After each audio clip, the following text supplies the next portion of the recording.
नमस्कार। मैं डॉक्टर अभिजीत भौमिक, लाल बहादुर शास्त्री कला एवं वाणिज्य महाविद्यालय बड़ौदा, जिला जांजगीर चांपा में प्रचार के पद पर पदस्थ हूँ। मेरा आज का विषय एमए समाजशास्त्र में सेमेस्टर द्वितीय के अंतर्गत यूनिट तिथि तथा प्रश्न चतुर्थ में, जिसका नाम urban social structure and problem है, का अध्ययन हम आज करेंगे। इस हेतु संदर्भ ग्रंथों के नाम हैं एंड्रयूस ल्यूइस के द्वारा लिखित urban society and European and American thought तथा प्रोफेसर जे एम होस्टन के द्वारा लिखित अर्बनाइजेशन एंड इट्स प्रॉब्लम है। एवं इस हेतु मैंने इंटरनेशनल सोशोलॉजिकल एसोसिएशन व अमेरिकन सोशोलॉजिकल एसोसिएशन में लुई बर्ट के लेखों के आधार पर मैंने उसका अध्ययन किया तथा उसके पूरे लेख को पढ़ा समझा। तत्पश्चात मैंने इस पर जो है अपने नोट्स तैयार किए। लुई बर्थ का जन्म जर्मनी के छोटे से गांव गेमुंडेन में 1897 में हुआ था। वे जीवन में इंटरनेशनल सोशोलॉजिकल एसोसिएशन व अमेरिकन एसोसिएशन जो सोशोलॉजिकल जो एसोसिएशन था में वे अध्यक्ष पद पर रहे तथा उस काल में अग्रणी समाजशास्त्रियों में उनकी गणना की जाती थी। वे अपने प्रारंभिक ग्रामीण जीवन में काफ़ी संघर्षपूर्ण उनकी जीवन जो है काफ़ी संघर्षपूर्ण जीवन था। वे अमेरिका में के एक शहर में जाकर बाद में वो बस गए। इसीलिए उनके जीवन काल में ग्रामीण व नगरी दोनों का सकारात्मक व नकारात्मक प्रभाव देखने को मिला, जिसके लिए इसीलिए इन प्रभाव का इनका एक सफल समाजशास्त्री के रूप में इनमें जो है गणना की जाती है। और नगरी समाजशास्त्र के संदर्भ में इनकी जो विचार है वह थॉट है काफ़ी प्रभावशाली व महत्वपूर्ण है। आगे हम उनके नगरी समाज पर उनके विचार के सकारात्मक तथा नकारात्मक प्रभाव को समझेंगे व अध्ययन करेंगे। लुई बर्थ ने अपना सारा जीवन संयुक्त राज्य अमेरिका में अध्ययन अध्यापन कर बिताया और शिकागो स्कूल के समाजशास्त्र विभाग में एक अग्रणी विद्वान के रूप में वो कार्य किए। उन्होंने अपने नगरीय जीवन, अल्पसंख्यकों के समूह के व्यवहार पर अनेक कार्य किए। वे जल्द ही नगरीय समाजशास्त्रियों में से एक प्रसिद्ध विद्वान के रूप में पहचाने जाने लग गए। नगरीय जीवन के सामाजिक सिद्धांतों में लुई बर्थ का एक प्रमुख योगदान 1938 में तब आया जब अमेरिकी जर्नल ऑफ सोशियोलॉजी में उनके नगरीवाद के नाम से एक लेख प्रकाशित हुई। इस लेख में नगरीय और ग्रामीण परिवेश को देखते हुए एक आदर्श प्रकार की व्याख्या की गई थी।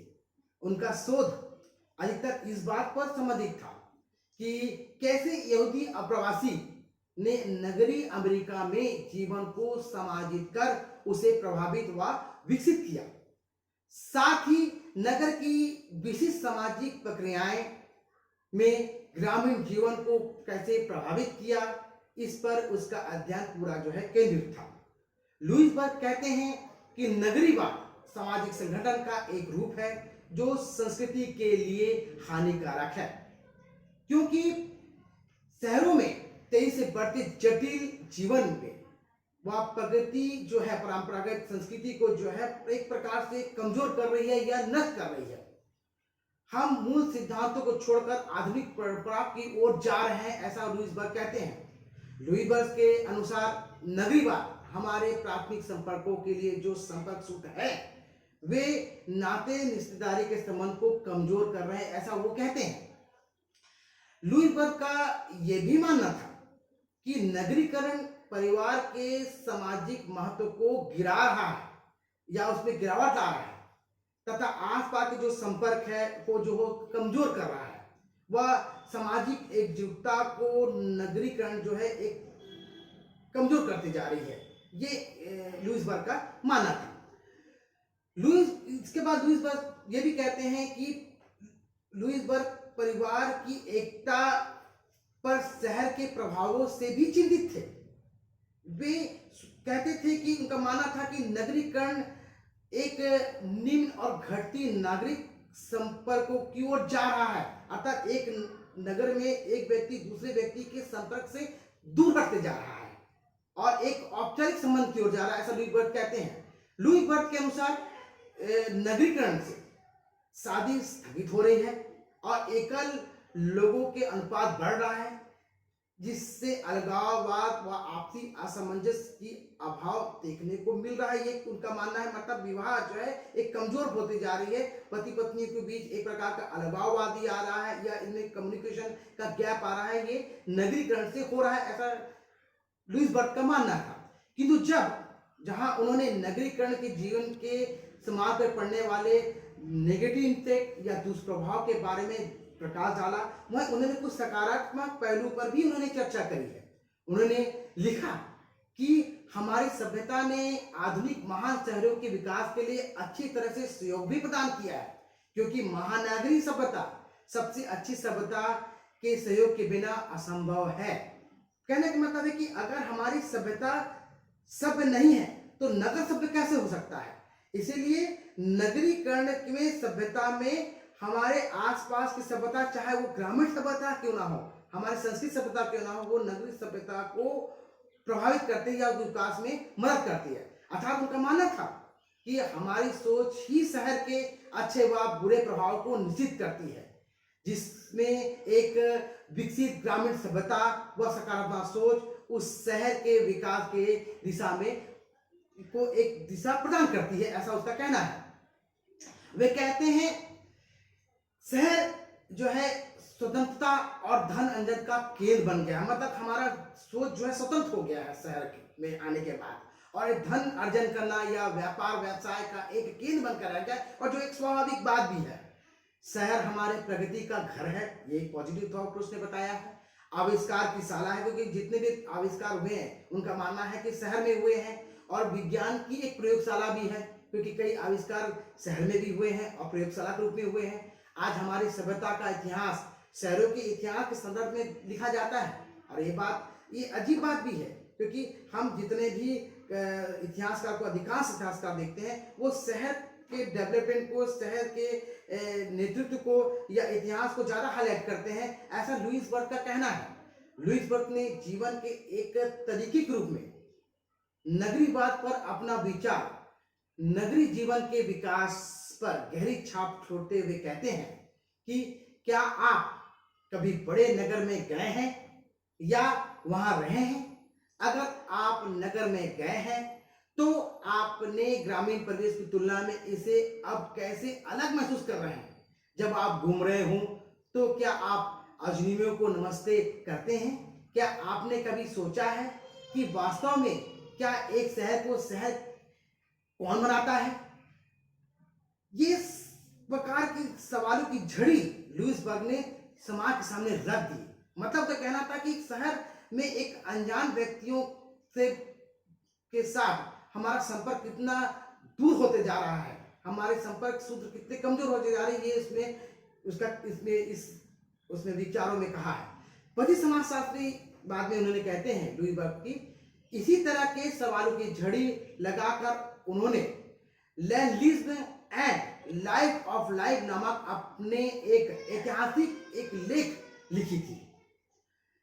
ये लेख 1938 में अमेरिका जर्नल ऑफ सोशियोलॉजी में प्रकाशित हुई और काफी पॉपुलर हुई, काफी लोकप्रिय हुई और काफी उस पर सराहना भी मिली, क्योंकि जब समाज में बड़े परिवर्तन हो रहे थे, अधिक से अधिक लोग शहरों की ओर जा रहे थे और दुनिया तेजी के साथ नगरीकरण की ओर प्रवर्तित हो रही थी, तब लुईस बर्ट ने तर्क दिया कि नगरीकरण या एक नगर के रहने की स्थिति आधुनिक जीवन का एक तरीका बन गया है।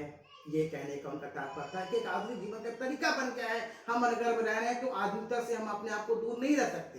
अर्थात वे मानते हैं कि हमारा जीवन नगरीकरण के इर्द गिर्द अब वो घूमने लगा है और अब हम नगर के हिस्सा बनकर रह गए हैं, उससे हम दूर नहीं हैं। लुईस बर्ट का यह भी मानना था कि एक शहर के कुछ विशिष्ट लोग जो लोगों के व्यवहार और बातचीत करने के तरीकों में बदलाव करने का प्रयास करते हैं और बदलाव करते भी हैं। दूसरे शब्दों में यदि हम कहें तो एक शहर में रहने से दूसरे हमारे व्यक्तियों में और हमारे जीवन के तरीकों में एक प्रकार से बदलाव आ रहा है, और ये बदलाव नगर के कुछ प्रभावशाली लोगों या राजनेताओं के द्वारा हो रही हैं, तभी वास्तव में ये एक शहर बन रहा है। अर्थात ये बदलाव जो हो रहा है कुछ प्रभावशाली व्यक्ति के द्वारा, राजनेताओं के नियंत्रण में हो रहा है। लुईसबर्ग आगे विचारों में एक उनके विचारों में एक नगर क्या होता है इसे हम आगे समझते हैं। किसी नगर को प्रभावित करने के लिए सबसे आम तरीका जनसंख्या का आकार या लोगों की कुल जनसंख्या होती, ऐसा लुईसबर्ग का मानना है। वे मानते हैं कि नगर की जनसंख्या नगर की पहचान बनाती है, क्योंकि छोटा समूह तो गांव में भी आज भी अच्छी तरह से काम कर रहा है, लेकिन ज्यादा जनसंख्या नगर को नगर बनाने में अपनी मेहनत या योगदान देती है। लेकिन लुईसबर्ग पर अकेले इस परिभाषा से खुद भी संतुष्ट नहीं थे। उन्होंने इस तरह एक तर्क भी दिया, ऐसा और कई भी कारण है जो नगर को नगर बनाते हैं, जैसे कि आकार के अलावा लुईसबर्ग ने तर्क दिया, जनसंख्या की के आकार के अलावा उन्होंने तर्क दिया कि नगर की एक और परिभाषा वो है उसका घनत्व। ये एक बृहद क्षेत्र में बसे लोगों की संख्या को संदर्भित करता है। यह महत्वपूर्ण भी है क्योंकि लोगों का एक बड़ा समूह लोगों को प्रभावित करता है।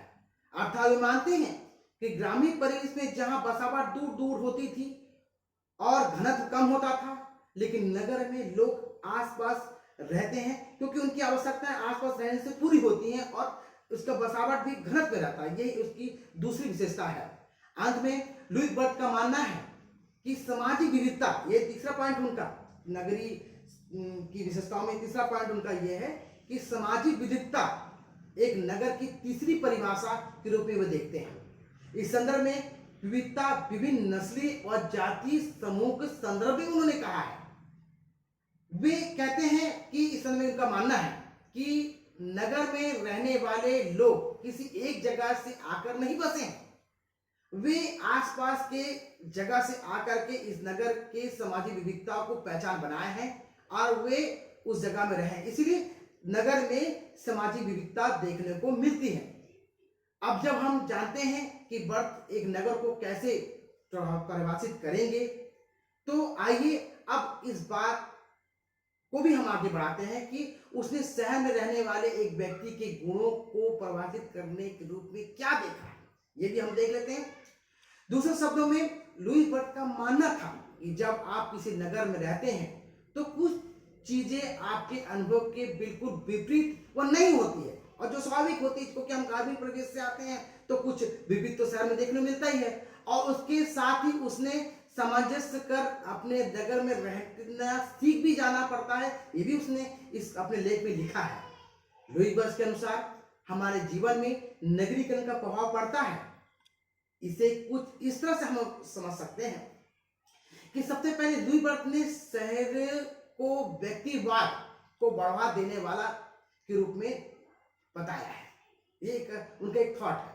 दूसरे शब्दों में अगर हम ये कह सकते हैं कि एक शहर के लोग समूह के हितों पर अपना हित साधते हैं, उसे हम कुछ इस तरह से समझ सकते हैं कि जहां ग्रामीण अंचल में निर्णय व योजनाएं समूह के द्वारा उनकी समिति से ली जाती हैं, वहीं शहर में निर्णय कुछ प्रभावशाली लोगों के द्वारा ली जाती है, वह कहना चाहिए इन पर थोप दी जाती है।